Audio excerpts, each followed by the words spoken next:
Hello ਅਸਲਾਮ ਵਾਲੇਕੁਮ। ਉਹਨਾਂ ਨੂੰ ਕਿਹਾ ਕਿ ਜਿਨ੍ਹਾਂ ਨੂੰ ਤਕਵਾ ਰੱਬ ਤੇ ਉਹਨਾਂ ਨੂੰ ਟੁਕਰ ਹਮੇਸ਼ ਪੱਲੇ ਨਹੀਂ ਬੰਨ੍ਹਦੇ ਪੰਛੀ ਤੇ ਦਰਵੇਸ਼।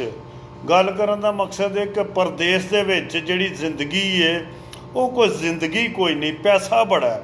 ਅਤੇ ਪਾਕਿਸਤਾਨ ਦੇ ਵਿੱਚ ਜ਼ਿੰਦਗੀ ਬੜੀ ਹੈ ਲੇਕਿਨ ਪੈਸਾ ਕੋਈ ਨਹੀਂ।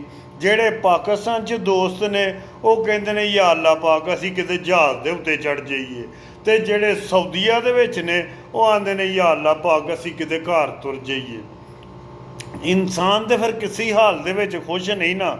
ਜੇ ਆਪਣਿਆਂ ਨੂੰ ਵੇਖੇ ਤਾਂ ਪਰਦੇਸ ਦੇ ਵਿੱਚ ਆਈ ਜਾਂਦਾ ਪੈਸੇ ਕਮਾਉਣ, ਅਤੇ ਜੇ ਇੱਥੇ ਪੈਸੇ ਕਮਾ ਲੈਂਦਾ ਤਾਂ ਉਹਨਾਂ ਦੀ ਯਾਦ ਆ ਜਾਂਦੀ ਹੈ ਕਿ ਬਈ ਮੈਂ ਪਾਕਿਸਤਾਨ 'ਚ ਜਾਣਾ।